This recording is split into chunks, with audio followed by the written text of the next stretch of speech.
All right, here we go. Beyond day one. 3, 2, 1. Dear graduate, somewhere right now, a new grad is. Let me do that again and move this up. I'll undo this right here.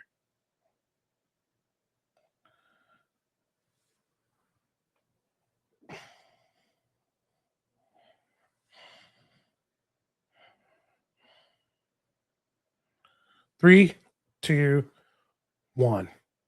Dear graduate, don't just take a job, make a move. That's going to be some sound advice for every graduate. Somewhere right now, a new grad is signing an offer letter and they're excited because they should be. And they're going to work through that for about 6 weeks. And then 6 weeks into it, some of them are going to wake up and realize the job they said yes to isn't the move they should have made. So today, we're going to be talking about the difference between the two because your first yes sets a direction, and direction matters more than speed. I'm not going to talk about it alone, though. I've got with me my good friend John, also known as Jon Z. Gen Z John, that is. That's right. There you And go. I've got Phillip with me. We're just going to call you Jon Z now.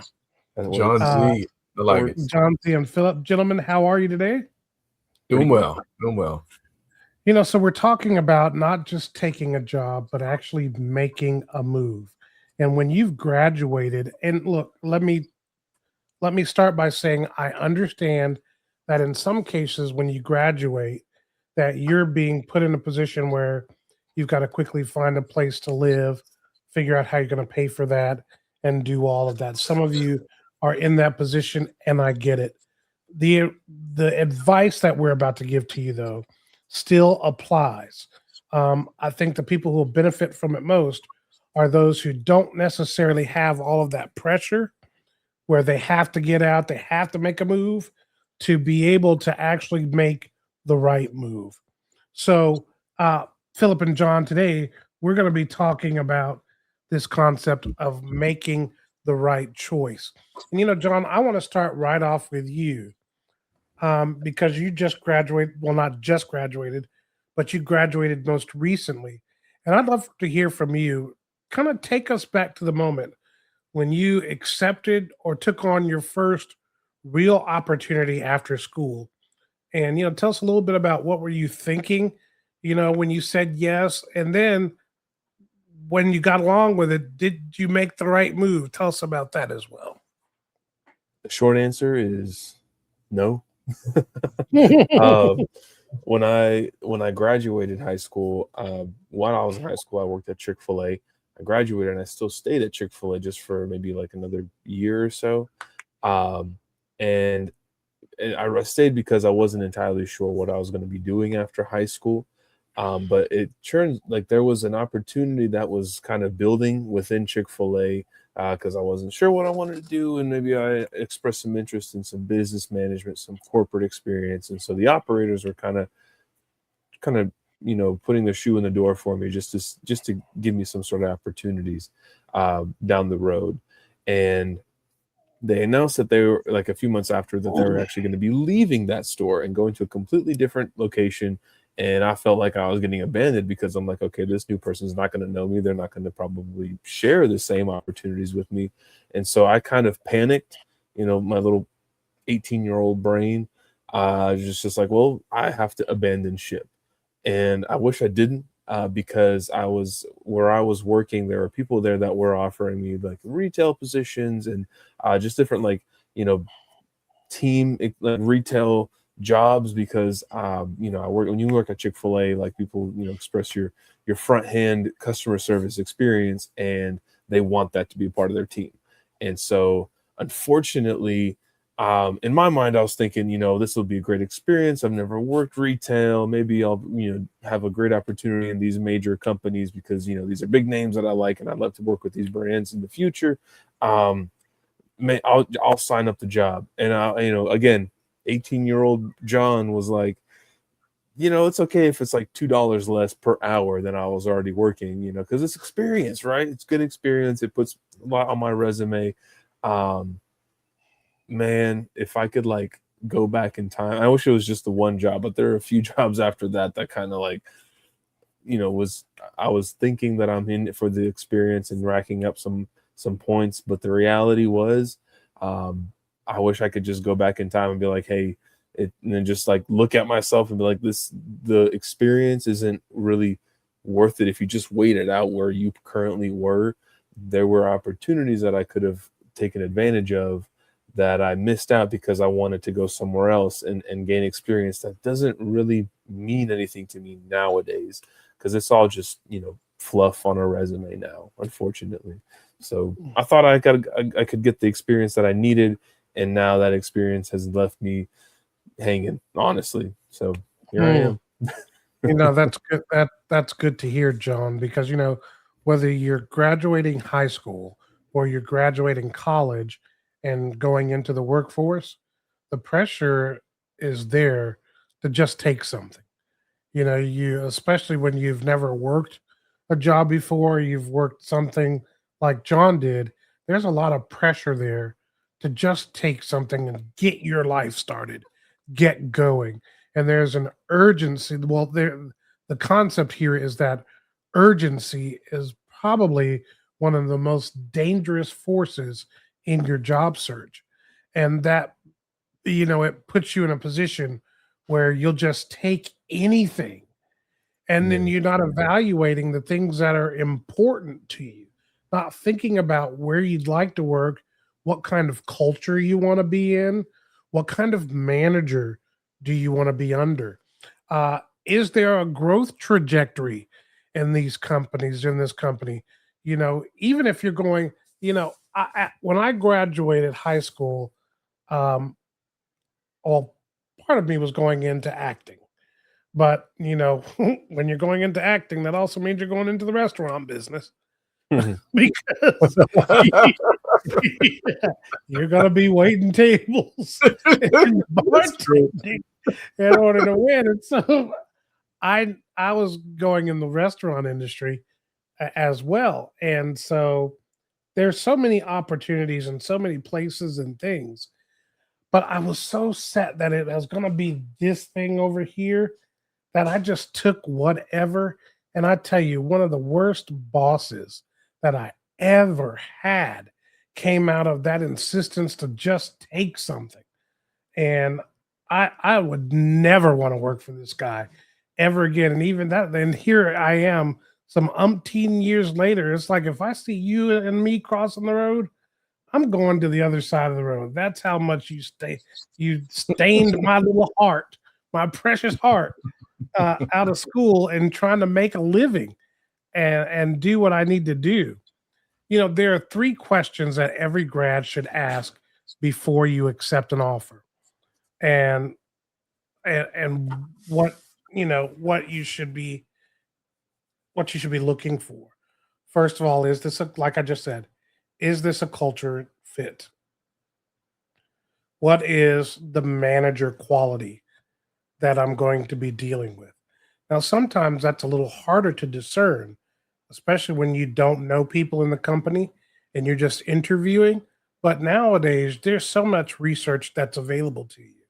You can find out about the company's culture and management quality by checking them out on LinkedIn. You can do searches on them. You can even throw some AI at it and see what AI tells you about that organization. The other thing you want to know is the growth trajectory. You know, even in your interviews, you want to be asking the question, so what does growth look like here at this company? Where do you expect me to be in 90 days? What other kinds of opportunities are there that are available to me as I grow in the company? And then you want to find out the daily reality. What's your title? What's your salary going to be? Because look, I'd be lying to you to tell you that we all are out here just working and we're doing it out of love and feelings. No, one of the primary drivers behind the reason you work is to make a paycheck, because you've got to pay your bills to live, you've got to eat, you've got to do all those things, and you can't always depend on other people for those things. So you have to be asking that question. Philip, a question for you. What separates candidates who choose well from those who don't? And what is the cost to that individual over time? I'll tell you, one of the biggest differentiators would be whether or not that person is engaging in long-term thinking. And like you said, David, there's so many immediate pressures that come when you're first coming out of school, you graduate, and you're thinking about, oh gosh, I got to get on the good foot. I got to get the lead out. There's times of wasting, and so you can pressure yourself into making a short-term thinking style choice into a choice that wasn't very well thought out. And what I mean by that is, it isn't as simple as just looking at let's say you have 3 offers. It isn't as simple as looking at the bottom line and seeing which one pays the most. Right. That isn't always the way to go. Is follow the money doesn't always work when it comes to things like this, because you also have to consider the bigger picture of how this is going to affect your life overall. Like, for instance, what's even something as simple as what's the commute going to be like? If you live in a bigger city and you've got traffic to fight all the time, I mean, that's going to wear you down after a while if you're an hour and a half away from work one way. Not only that, but just in general, the skills that you have, do they really mesh well with the type of company you're going into?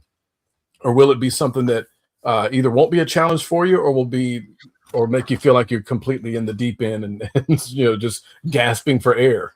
You got to make sure that those choices you're making, think about it, like you said, about what's the growth trajectory. Definitely want to think about those things before you just sign on to something, because what you don't want to do is end up making a choice that you feel like you were forced into based on short-term pressures, but you end up having long-term negative effects from that choice. And now you're just stuck in a job that feels like you're on a hamster wheel because you weren't willing to take that time up front to check the long-term perspective of what this job is going to mean in terms of time demands, schedule demands, energy demands, all those things like that. I would just recommend take some time to do some more longer-term thinking.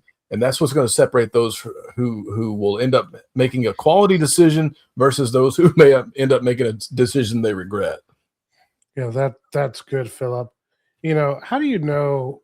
And this is a question maybe for both of you, but how do you know the difference between a wrong fit and a hard start? You understand what I'm saying? Like, this is starting. It's not the wrong job. It's just starting more difficult versus what's the actual wrong fit, because you could be in the right place and have a tough start at it, Right. for a variety of reasons. So, Yeah. what would you guys say is the difference? I want to preface this with there are different factors that could make or break it being a wrong fit versus just a tough start. I think that, for example, where I'm working right now, I have examples of both, and I have different examples of different kinds of both answers. Where, on one hand, I have somebody that I'm working with that he's a young guy, 19 years old, about to be 19 years old, first like official real job out of high school, and he is just killing it. And for him, like, everything's like going great. Like, he's learning, he's doing really well. He had a tough start because he had trouble becoming efficient with the work that we're doing. But as soon as he had a little bit of practice and a little bit of help, dude, he's on a great trajectory.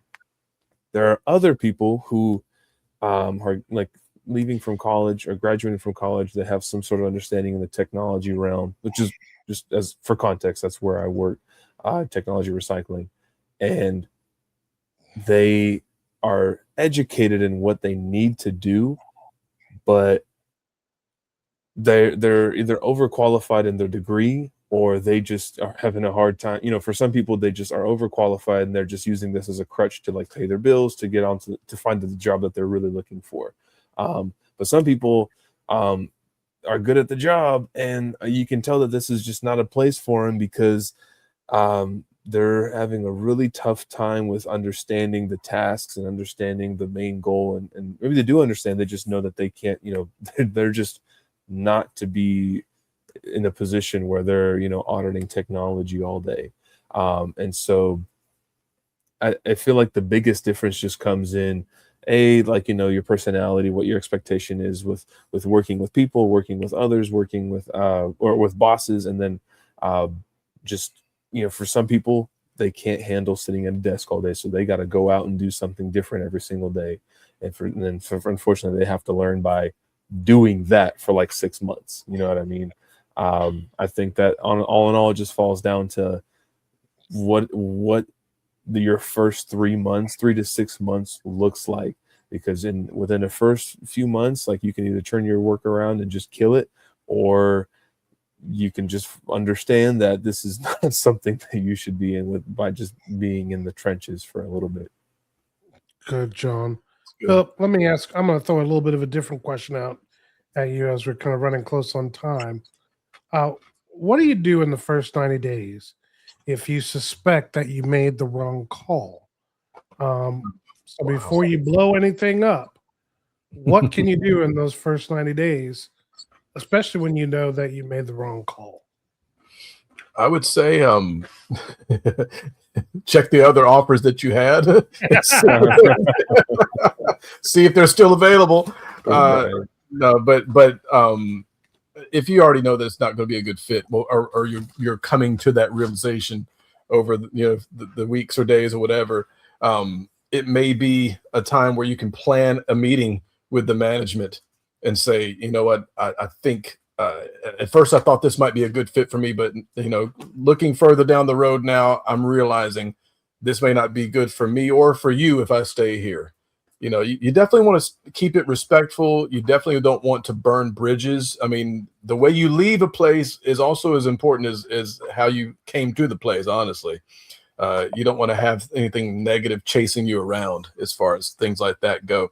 So if you do end up deciding to leave or to depart, definitely, like I said, give a heads up, the appropriate amount of time for management to be able to find someone to either replace your position or whatever the case is. And then also leave honorably, do the right thing on your way out the door. Make sure you work out, how long the exit, whatever that amount of time is, 2-week notice, whatever it might be. And just leave with your head held high. Yes, it may have been a mistake at first, but it's still something that you're going to learn from, still going to be a good learning experience when you look at it and back at it in a few years. So yeah, and I would tell you to protect yourself, right? yeah. You when you let your current boss know that you may be leaving, you want to also make sure you have something in plan. Because if you can avoid it, you don't want to move from something to nothing, but at the same time, you don't want to play the urgency game again, right? So if I knew that something wasn't working out for me, one of the things that I would do is I would already restart my search. If I had other offers, like Philip said, I would go see if any of those offers were still available, or if I need to start a new search, and I would go through the process of that search and interview and see if I found something. And then I would acknowledge that to my current boss and let them know how I'm seeing things.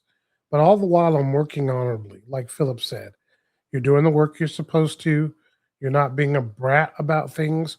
You're engaging. You're giving them your best, while you also look for another opportunity for something that fits you better, whether that's culturally or growth strategy or whichever it may be.